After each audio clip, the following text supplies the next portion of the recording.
What is up, everybody, and welcome to the Start, Build, Grow Show. We have an amazing guest today, and this guy really doesn't need much of an introduction this day and age, because he's been around. He's been doing some amazing things in the roofing industry. But make sure to stay tuned, because we're going to dive into some awesome things on how to build a really great retail company with some amazing branding, and how to use things outside of roofing to help grow your brand and grow your business. So we're going to have my man, Ty Cobb-Backer with TC Backer Construction, as well as the host of a very popular podcast, Behind the Tool Belt. So without further ado, we will bring in Ty in just a moment. Thanks for joining us.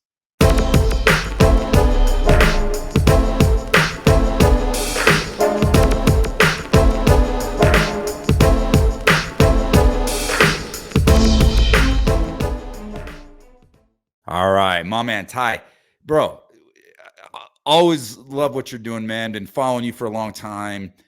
You're a light in this industry, my man. I've had the pleasure of being on your amazing podcast a couple times now. And now we were able to make the stars align to get you on board today. What is up, man? How are you doing? I'm doing fantastic. Thank you for the great, wonderful introduction.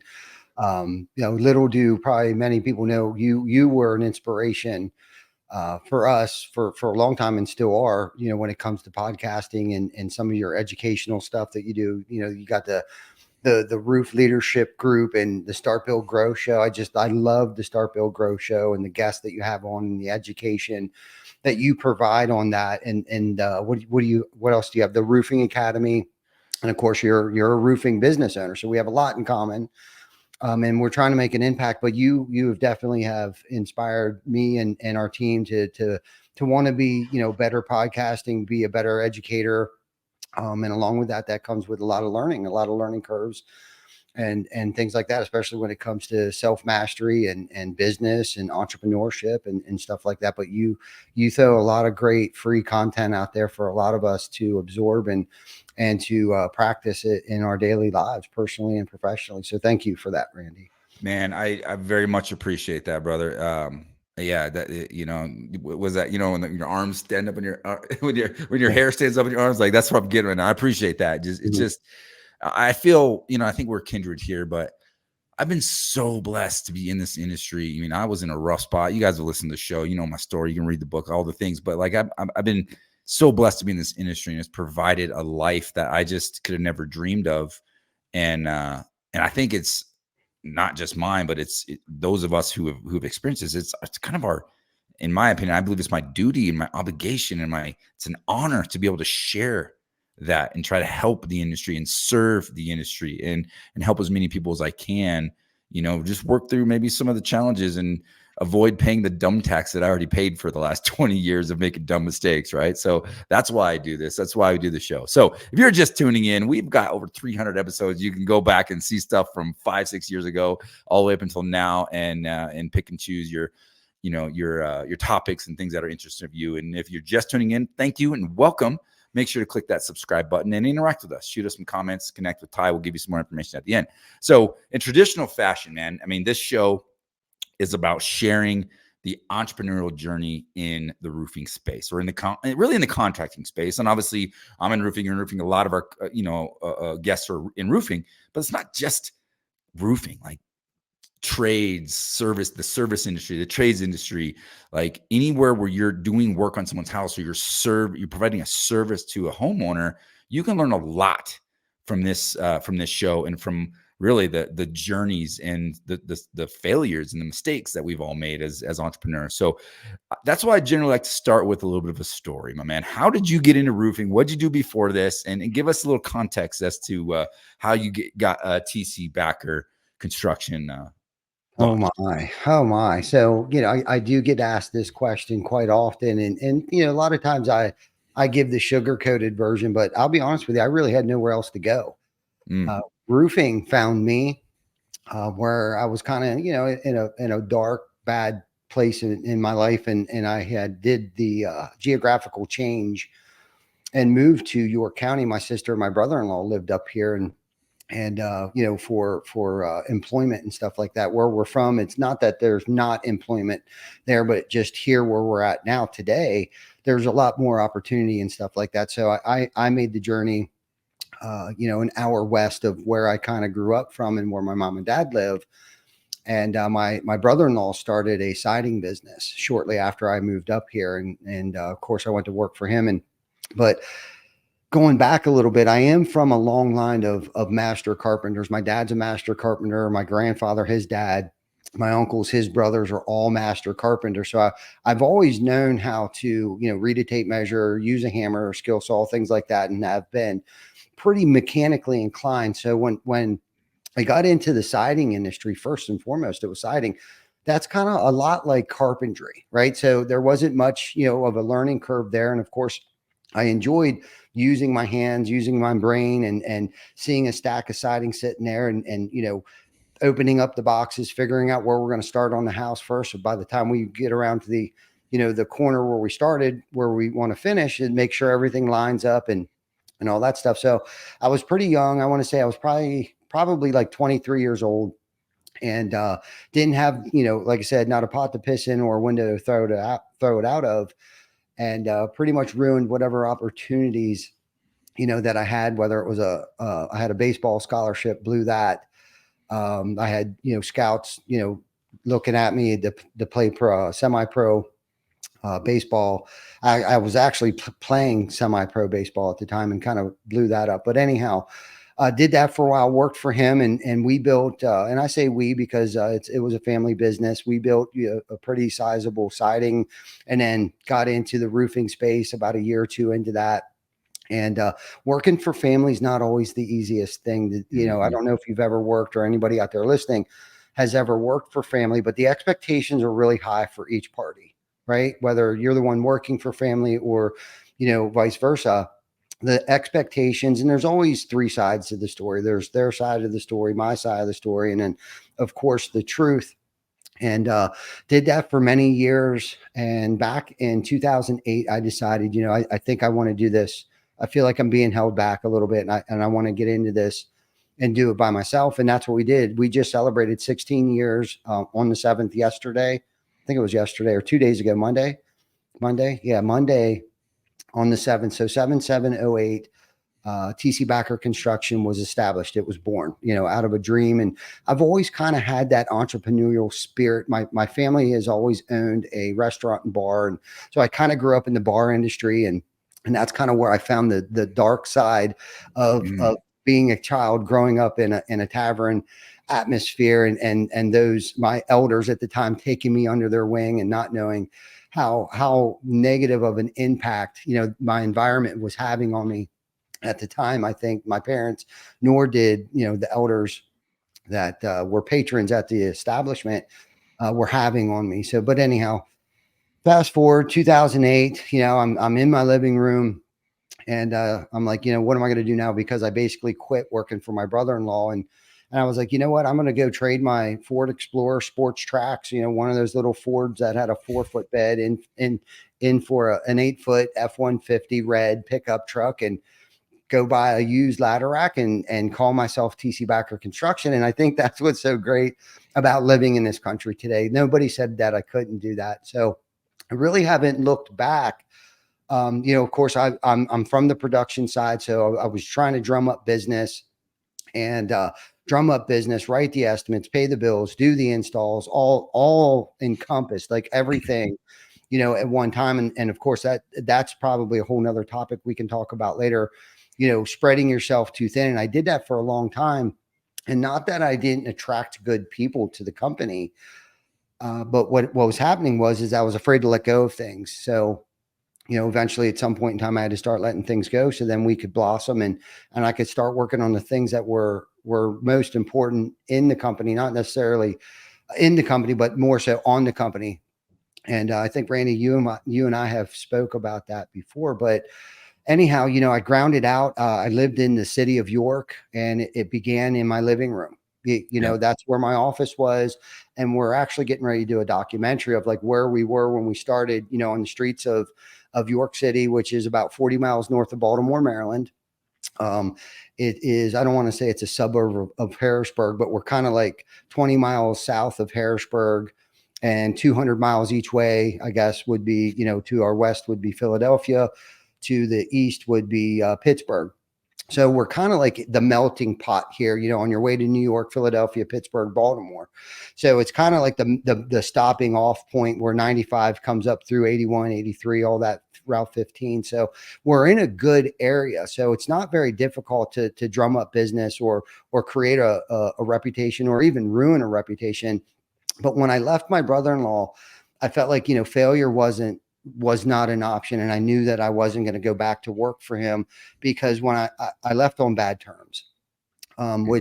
which, we have made amends and things like that. And for a long time, I carried that with me, that burning desire. And I think Patrick David recently came out with a book called Choose Your Enemies Wisely. He actually wrote that book for me, by the way. I'm just kidding. Um, Doesn't but it feel like there's certain books you're just like, thank you, because that was just for me, you know? yeah, exactly. And I felt like that was one of the books, because unfortunately, I hate to say this out loud, and hopefully he'll never see this, my brother-in-law, but like, he was my enemy at that time. I got into the roofing space for all the wrong reasons, but I ended up staying for all the right reasons, if that makes any Yeah. sense. And once I realized like this was more than just me, when I started bringing people on and I saw their families and I met their kids and their wives and their husbands, like this became way more than just me. It's like now I have something to lose, because I was single when I left my brother-in-law at the time.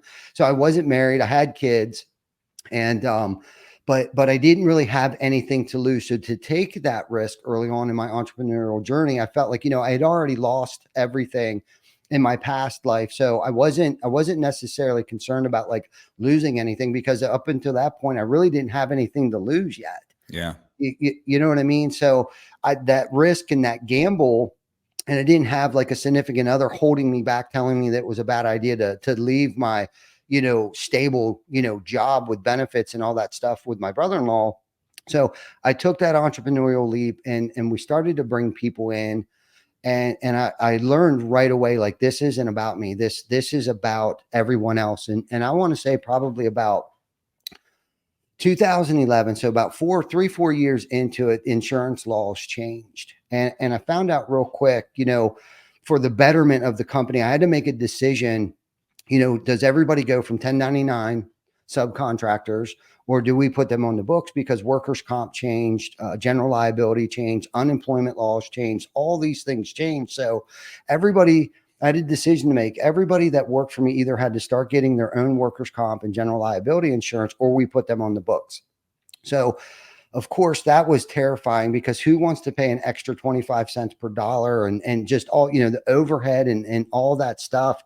It was very scary, but about 2 or 3 days into it, and after I was able to digest it, I thought, well, how cool would it be, if somebody got injured, right? Like, they would be taken care of. They, workers' comp insurance would pick it up. And God forbid, if we ever had to lay anybody off, they could just simply go and collect unemployment. Because, like I said earlier, like, I started to discover real early in my career, like, this isn't about me. This is about Yep. these people.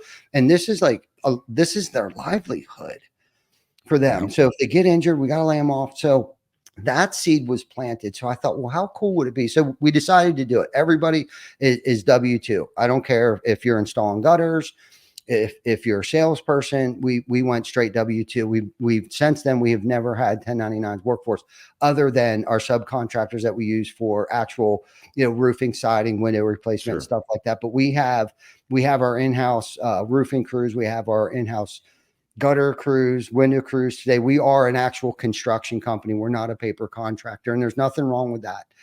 If that's your business model. I'm from the production side of things, so we've kind of stayed within things that if I could do it, that's what we're doing today. But since then, I've also been able to step outside my comfort zone and dabble with some other things. But so when that seed was planted, I thought, well, how cool would it be if we could offer health insurance? Right? The seed was planted. Mhm. Now we're offering benefits, basically unemployment, workers' compensation. That is a benefit, to a certain extent. I thought, but if we could offer health insurance. So we went on a mission. I had a meeting with the team, Jana, my wife, today. we had a meeting. We were like, okay, well, we can swing this thing. We can afford, workers' comp and general liability. It really didn't affect the bottom line. What it actually affected was is we were actually able to retain or recruit better quality of people to the table, because there was people that needed taxes taken off their paychecks. There was people that needed us to take, off their check to pay child support and things like that. Like they needed a stable place of employment. Right. So then we went on a mission. We had a meeting with everybody. It's like, look, if we can meet this mark by the end of the year, we'll be able to offer health insurance. So we all pulled together as a team, as a family, and we were able to achieve that goal, and we were able to offer health insurance. So then, of course, me, who I am, I never stopped thinking. I thought, well, how cool would it be if someday that we could actually offer 401k? Now, that didn't happen within 12 months or even 24 months. Several years later, I want to say this actually happened probably about 5 or 6 years ago. So, so that was probably 2019, 2018-ish. We were finally able in a position where we were actually able to offer 401k. You can put in pretty much as much as you want to, and we match it by 3% today. And again, by us investing in our people and in our teams, we're able to retain, recruit, like just a better quality of people. But not just that, like the health of our individuals, able to go and get their teeth cleaned, able to get their teeth pulled, go get physicals and blood work and prescriptions filled and things like that. It's actually that big expense at the time has came back tenfold for us over the years. Yeah. Well, you know what's interesting about that is, we listen to this, and a lot in our industry specifically, we hear this story and we're like, there's a lot of people like, oh my gosh, like, what are you talking about? Like, how do you, it seems like so far fetched. Is like, so in your mind, you were like, wouldn't it be cool if we did this? Wouldn't it be cool if we did this? And I love that line. Like, wouldn't it be cool? Like, that's a pure visionary statement, right? Like, wouldn't it be cool if horses flew? Like, no, but like the reality of it is, let's step into other industries. A lot of this stuff is pretty standard. It's like you start a business, and this is where we're going, right? You learn how HR works. You learn how hiring works. You learn how insurances and taxes and benefits and culture and all those things work. And the businesses that can figure out how to master those things and to do those things well are the ones that separate themselves. And those of us that can apply that concept into our industry, it's night and day different as to what I see. I've interviewed, I don't know, 300 people on the show. I mean, coached hundreds of people and stood in front of many, many people and been in this industry a long time. And that's a big differentiator. It's the companies that like really figure out the people aspect of their business that really find success. Yeah, I agree with that 100%. We're in the people business. We are a roofing company, but we're in the people business, whether it's our team or the community that we work in, right? Like we are in the people business. And what's cool about the roofing industry, especially for guys like you and I, Randy, it's like roofing is just the vehicle, has become the vehicle for us to be able to impact our local community, our teams, our industry as a whole, manufacturing, distribution. We help. We feel like we help people achieve things, dreams, and we give them meaning. I was just on a call today with somebody, and he made a comment like, we give our team meaning, and it's kind of like, yeah, that I like that. Let's dig into that. Like, what does, let's unpack, what does that mean? Like, we give meaning, right? And one of our stipulations is at our locations is that we have to have 10 community events per location. And these events can range from food drives to diaper drives to award ceremonies, but just something that has to do with impacting the community. And with having 10, it's like as soon as you're done one, the planning begins for the next, right? And when you can get this entire team together to raise $10,000 or 10,000 pounds of food or 20,000. Last year we raised 20,000 diapers. Like that's an insane amount of diapers. But the impact, I couldn't do that by myself. I couldn't raise 20,000. It took an army of us here in York to raise 20,000. Well, the high fives and the hell yeses that we had after that accomplishment, like you can't purchase that type of culture or Yeah. system or process to put in place. That what that did for us in the morale and the fellowship and the camaraderie that was created, right? And then they get to see the impact that it actually had on the community, because we donated them to a local food pantry that feeds over 300 people a week. Right there, Yeah. this is a very not even a very large food pantry, but what they do is a very big impact. So their values aligned a lot with our values, and that impact that we actually had on that food. Like they ran out of room.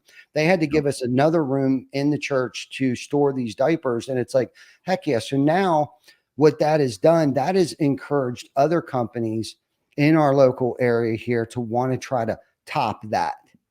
Okay. Yep. And most people, I think, would say to themselves, well, why do they want to do that? In my eyes, that's a win. We just want, 100%. if we aspired somebody else that wants to do 30,000 diapers, we just 10x, if not 11x, what the impact that we could have done only by ourselves with the help of other people wanting to try to beat 20,000 diapers. Absolutely. Well, and the thing is, you can't teach that end result, right? Yeah. And I think we're in a society and entrepreneurs, the way our brains work, we're all about results. We want this, we want that. And so much of it has to do with building success in our company, making money, like a lot of those things. And we want those. We want to grow our business. We want another job. We want more leads. We want more customers or more clients. And we think there's just like, okay, well, it's like a vending machine. If I put $4 in here, I'm going to get this client here with the marketing. But there's so much more to building a highly, highly effective and highly successful company. And what you're talking about is purpose. You Mm-hmm. have to find a way to include purpose in your vision with building your company. And you have to, and in my mind, early on, what I wanted to do early on in my business is build like what's it, the field of dreams, right? Build a business, build a company that sells itself. Mm-hmm. What I mean by that is it's not just to the end user, but build a company that attracts people. We're in the people business. That attracts people to want to work for you. That attracts people that want to work with you and collaborate with you. That attracts people, that want to buy your services and buy your products. But how do you do that? All the things you're talking about right here is those things, executing those things and one-upping and leveling up. That's called elusive gain, right? You're just doing things because one, other people aren't doing them. Two, it's the right thing to do. And it also gives you purpose and gives you and your team something to really strive for, and gives you an incredible fulfillment outside of, the monetary, driver that most of us have. And it's hard to teach that. It's hard to coach that, Mm-hmm. because like you got to just find that connection in your own heart and your own culture that like truly wants and desires that to have that impact without the expectation of what do I get for doing this? And Yeah. guess what happens? Growth, your brand. And even in our industry, everyone knows TC Backer Roofing, right? We know who you are. You're out there serving the industry. You're out there serving community. And I guarantee, man, your community, everybody in and around your market, probably within a 50-mile radius, knows exactly what TC Backer Roofing is. And what does that do for your actual business? Yeah. Yeah. What that's done for us, Randy, that's helped us create our own economy where most people might be struggling, especially in the retail market and things like that. And I'll be honest with you, that wasn't my intentions when we decided to do events, for Thanksgiving and our Christmas stuff and the diaper drives and the food drives and stuff like that.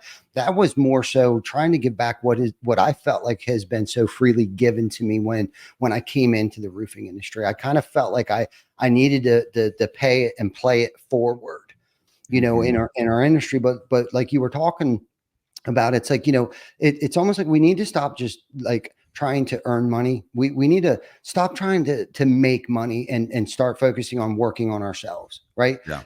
If we work on ourselves, the byproduct is getting paid later, right? And if we're not, I always say this, if we can't eat, if we're not feeding, how are we supposed to feed? right? So if we're not taking care of ourselves, and that could be on a spiritual level, that could be a physical, eating, dieting, exercising, things like that, Yep. right? Of course, we have to do that. And if we're not, and if we're running around and we're taking care of everyone and everything else, now we're just playing the martyr. It might sound selfish, but we have to eat. If we're not eating, we can't feed, right? So that's the point. That's the mission. Is so again, going back to the vehicle, like this has become the vehicle for us to be able to impact many people's lives. Like our core values aren't even around. Our mission statement is about impact and impacting our community. It has nothing to do with roofing. A core value would be like, uh, we install great roofs for fantastic people. No, ours is more like, I wish I could remember it. It's pathetic, but we just rewrote it and I was real strategic about writing it. It has nothing to do with what we do. It's all about the impact that we want to have on our teammates, on our co-leaders, our community, our industry, our distribution and manufacturing. And I throw those last three things in there because we really have created this economy, like this ecosystem, because of continuously doing the next right thing, suiting up, showing up, saying what we're going to do, doing what we're going to say. That has gotten us more further along in life and in business than anything else. And that's just picking up the phone, Yep. showing up, giving an estimate, showing up on time, putting the roof on. If something happens, making it right, because we all know things are going to happen. Right. But like you said, the impact that we've had, there's not many people in our area, and it might even go out a little further than 50 miles. They know us because we have built a company, a culture that people want to work for. We've created an organization that other organizations want to be like.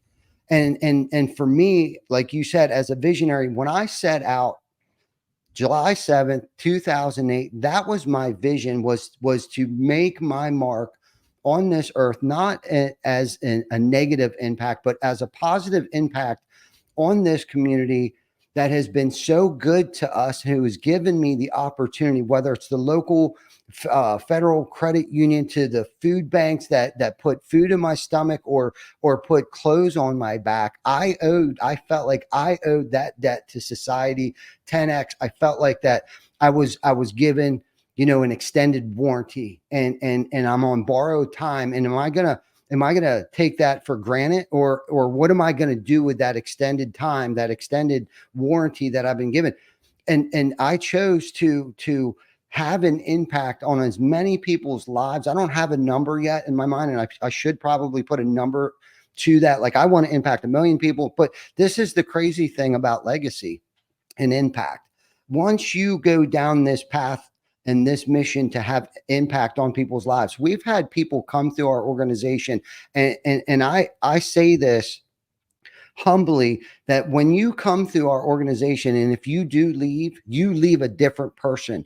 And in my hopes that what you've learned here at this organization, that you can go out and make $100 million with what you've been taught, trained, educated, mentored, coached on, and can impact 1 billion people's lives. And see, that's the thing about legacy. If you're trying to create a legacy, right?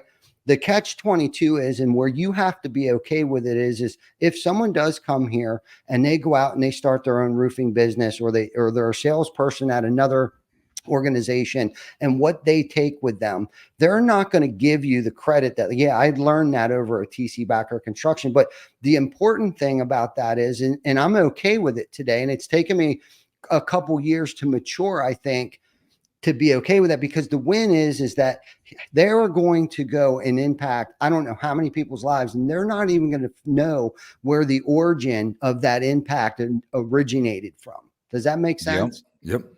Well, it's called manifestation. You're manifesting multiple layers, secondary and tertiary, like layers of impact that you're going to have that you'll never know and you'll never see. Yeah. Just like what we talked about earlier. Like, I didn't even know you when I started this show. I had Mhm. no clue that you were listening. I had no clue who you were, that you were watching it. And then here we are 5, 6 years later, and you and I we connect at any event we're at. We always connect, and Yes. like very kindred spirits, and we become friends in the industry. And I had no clue, right? And it's like and I remember I remember this. For those of you out there struggling with this, like, how do I get started? How do I, start this process? How do I put myself out there? I remember the first time, man, I was literally trembling the first time I hit go live on my phone. I've recorded some YouTube videos. I don't even know if they're still on there anymore. They're absolutely terrible. I'm like sitting there stuttering. I can't talk. I don't know. I'm going to go on a journey, and I don't know what the heck I was even talking about. But like, I just did it, right? I was like, well, okay. And what I told myself is, if one person out there gets impacted and can make a shift and make an adjustment in their life and learn something from what I'm sharing and can be inspired by something that I'm talking about, then this is a success. So for those of you out there that are listening to this and are maybe struggling with, how do I get started? How do I level up? And how do I really, take what TC's talking about and apply that to my business to really have this impact and grow my business from that strategic perspective? Just understand that the power of one will multiply and manifest itself in ways that you may never even know. But just know this: no matter where you are on your journey, no matter where you are, in life, somebody else out there can learn from you. You have value. You have something to bring to the table. Whether you started your business yesterday or 20 years ago, you have value. And there's something and there's someone out there that can get value from what you have to say. So be encouraged by that. Yeah, I love that. I love that, Randy. And like you said, the podcast has been a great platform for us, and that's really how this got started. We needed something to promote our charitable events. We were hosting a silent auction at a local builder show here. We built these gazebos, and we wanted to auction them off at the home show. And all proceeds were going to go to a foundation, an organization called Workforce Now program, which encourages students to get into the trades. So somebody suggested doing a Facebook Live. And of course, back 4 or 5 years ago when we started this thing, it was kind of like, iPhone 8, I think, was out at the time. And we were kind of like, okay, well, how, hey, I'm Ty with TC Backer. Come down to York Home and Garden Show and auction off these things. And literally, that's what we did. We put an iPhone 8 on a tripod, hit live, ran around, got in front of the thing real quick, and was like, hey, and we did that for a couple months. And up until actually probably about 2 months, up until the home show. And back then you could host what was called a watch party. And of course, we were reaching like thousands of people because our friends were hosting watch parties, and then their friends were hosting the same watch party. And the reach was amazing back then on social, especially Facebook. So then we actually ended up going live at the home show while we were there. Well, we discovered real quickly that we were reaching more people than were coming to the home show. So of course we were plugging TC Backer and stuff like that, and started to make our name for ourselves. And, then it just became a weekly thing for us after that, because when the home show was over, we were like, what are we going to do now on Wednesday nights? And of course, we're like, well, we didn't have a name for the podcast yet. And it wasn't even really a podcast. It was just 3 of us up there. With Shane DeGarry, who showed us kind of the ropes because he had already been doing it for a long time. And my good friend, Chris Baker, was with me. And we were like, well, I guess we should come up with a name for it and continue to keep doing it. And of course, we were plugging TC Backer. And I'll be honest with you, we were getting traction with it, but I think our intentions at that moment was kind of like, okay, where are we going with this? Not to get off on a different tangent with the podcast and stuff, but it was like I think our intentions got more focused on like plugging TC Backer, not necessarily like educating people and trying to make an impact on people's lives. Initially, it was to bring people down to the home show and stuff like that, but we kind of got off track. But then quickly realized, like, this isn't about how I sound. This isn't about how I look. This is about those that are listening to what it is that we're saying and getting something from it and can apply it in their lives and then share it with somebody else. And then it would magnify. And it started, like, I would say shortly after we discovered that, we started guest asked to start kind of thing. It was Sean Bryant, came on, I think it was Sean Brown or David Tagger, one of them. And back then David was working for, I can't think of her name, but he was the, roof poppy doing his thing and wanted to come on. And then from there, it was like, I had like an aha moment of like, okay, like we're reaching people in the industry right now, not just local homeowners.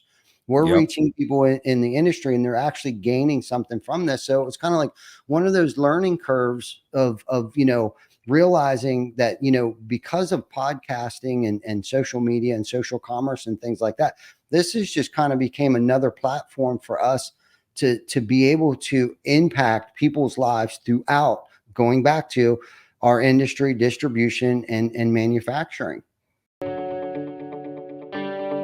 JobNimbus is a fully customizable back office solution. Track leads, jobs, tasks from one easy-to-use software.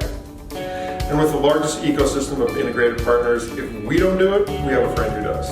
Learn how the #1 back office system in roofing can help you be efficient, be organized, be professional, and be profitable. From day one, it was just shockingly different. They did such a great job. Extremely happy. I have a salesperson that works 24/7. We've worked with a lot of different agencies over the years, and I think we found, just like most people in this room probably, that they're extremely frustrating, really annoying. Tim and his company is just light years apart from anybody we've ever experienced. Yeah, I love it, man. And this is a perfect segue for those who are listening to this. Well, if you haven't subscribed to this show, do that. Click the button, Start Build Grow Show. But I would highly, highly encourage you to check out. I mean, how many episodes you guys have now on Behind the Tool Belt? 237. Man, you guys are, man, I can't keep up. Well, I started a couple years ahead of you, but you guys have just absolutely dwarfed like your production quality, man. That studio you guys have is just absolutely incredible. The guests you've had, I mean, it's really cool. So I would highly encourage you guys to check that podcast out as well. Where else can we find you, my man?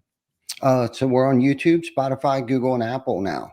Finally, we got it late to the punch when it comes to that. I think about a year ago, we started to dabble with YouTube, but now every episode goes on YouTube, Spotify, Google, and Apple. So where you can find us on any of your favorite, listening or watching platforms that you choose to use. And again, like Randy, we learned a lot of this from listening to you and your style of asking the right questions, when to ask the questions. And that's the thing. This is just another skill. I still get nervous. I still love doing this. I'm not perfect at it. I've polished up a little bit, but it's like, I don't really want to take it away from who I really am. I'm a roofer that owns a very successful roofing business. We have multiple locations, and honestly, because of the podcast, and this is the thing I don't think we talk about enough is the power of the podcast, right? Randy, you probably wouldn't have known who we were if we didn't have, but what it has brought us, the people and the things that we've learned from our guests. Like last week we had R.D. Saunders, who works for John Maxwell. He's like John Maxwell's right-hand man. He's been on our show twice. The inspiration and the knowledge, selfishly, I guess, that I receive from having these guests on our shows, like I learn more from the guests that we actually have come on our show than anything else. And I'm asking just selfish questions, but the impact that it's having on our listeners and our viewers is exponential. Like we're impacting thousands of people's lives on a weekly basis by the guests that we have come on. And honestly, I've learned too, it's not about the stuff that I actually have to say. I just have to come up with some really good questions that pulls out the good stuff from my guests and let them do the talking. You know what I mean? And just like you're doing me, you've asked me some great questions and you're pulling that stuff. Like it's a gift. We both have been blessed with our talents and being comfortable with being uncomfortable and stepping outside our comfort zone and smashing that live button and having and meeting the people that we've been able to meet because of this, like has 10x'd my life so immensely over the past 4 or 5 years that we've been doing this. Like I couldn't even repay that debt from those of you that have come on my show. So thank you. And thank you, Randy, for being the trailblazer of the roofing podcast. If we're considered roofing podcast, but you were the trailblazer there. We've learned so much from you. You've been, I think, you've been on our show twice. Now I'm on your show now, and I'm getting more out of you than I'm sure you probably are me right now. And that's the thing too about leadership, right? Let's talk a little bit about leadership. Like, this is a journey. There's no destination here. Yeah. You know, with the podcast, me, you know, trying to figure out this whole self-mastery thing and being continuously a learner. You know, I'm also an educator, but I get more out of, and I think you've mentioned this the last time you were on our podcast, was you get more out of teaching. Like, you learn more out of teaching, and for multiple reasons. One, you're sharpening your skills so you can become a better teacher. Well, by you sharpening your skills, you're learning so much stuff. But then also listening to the feedback from those that you're coaching or you're mentoring. Like, I've learned so much more from mentoring than I have probably anything else in my career to date. Yeah. Yeah. And that's a perfect segue to start the landing process here, because I think if anybody can take that away is if you truly, commit to the journey of learning and growing each and every day, your life is going to be fulfilled. And hosting a podcast and doing consulting and coaching and working with all the companies and the people that I've worked with and traveling and speaking and doing those things, like, man, I am just learning exponentially. I'm learning at a faster rate than I would be if I was just nose down to the ground, just doing my thing. And that's, I think, the intrinsic value that people that don't realize, and that maybe I didn't even realize early on, but which is the reason why I keep doing it. It's like, I love to do this. And I mean, it's not a monetary thing. Like, it's and I keep my production costs super low. We got some sponsors. Thank you to our amazing sponsors that have been with us. JobNimbus specifically. I mean, they're an incredible organization that's been a huge part of this show and a part of my business, a part of my life. They've created some amazing things that I can't speak highly enough about. The people there, the ownership, the leadership group there, and just an amazing company to work with. So if you're looking for CRM, definitely check out JobNimbus. There's my shameless plug there, and you'll probably see a commercial as well. But at the end of the day, like, if you're committed to serving and helping others, you're going to grow and learn exponentially. And you said it, but I'm going to challenge you, because I'm learning more from you, man. That's what this is all about. Like, I'm here every time you talk, when you share, there's always inspiration. There's always something to learn. So I am going to, as you know, you've been on the show before, you've watched the show. I'm going to put you on the spot, because at the end of this, you're a successful entrepreneur. But we've all learned a lot. We've all been through challenges, and a lot of our listeners are entrepreneurs trying to make things happen, try to learn, trying to grow. What is your golden nugget, my man? What's the best piece of advice you can give to someone else trying to build a roofing company, trying to build any company? I should have prepared for this, but I didn't. Oh, damn. I had the opportunity. I didn't tell you on purpose, because I want to catch you off guard. Yeah. I've watched the show enough, like you said, but there's a couple of things, I guess early on, make sure you're doing it for the right reason. If you're going to step outside, your comfort zone, or plan on leaving, or even if you're early in business, okay. The thing that we hear all the time, that, 80% of us go out of business in 4 years, and 90% of us, all businesses go out of business in 10 years. And I think the only thing that we have to fear is ourselves, and not to sound cliche. And I think the only danger is us as individuals, and not taking enough time to educate ourselves on certain facets of the company. And I think one of the biggest things that I probably struggled with early on, especially early on, was delegating tasks. I wore 15 hats that created, 12 full-time jobs. And when I was able to finally let go, and then not just that, but hire people that were actually smarter than me, to get my ego and pride out of the way, and reach out for help. And if there's a goal that I had in mind, I brought someone on a couple years ago that had worked for a company, that were where we were at that time, but grew that company, helped grow that company to figures that I eventually want to be at. So we brought her in, and undoubtedly She has helped us in so many ways, and she's seen digits that I've never seen before on a calculator, on a bank statement, on any of these things. But I knew if we wanted to get where we wanted to go and have the impact on people's lives like we want to have through roofing,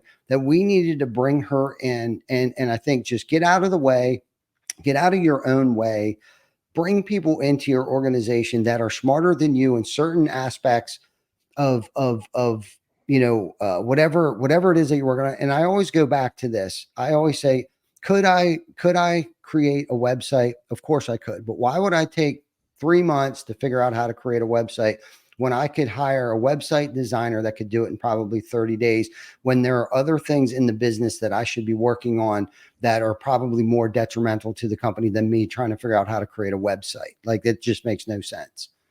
Awesome. And man, this has been just a show full of advice, full of amazing golden nuggets and advice from you, man. So I thank you again for joining us, taking time out of your day. You're having an incredible impact in your community, to your staff, to your family, to the industry. I appreciate you. Thank you for all that you do, my man.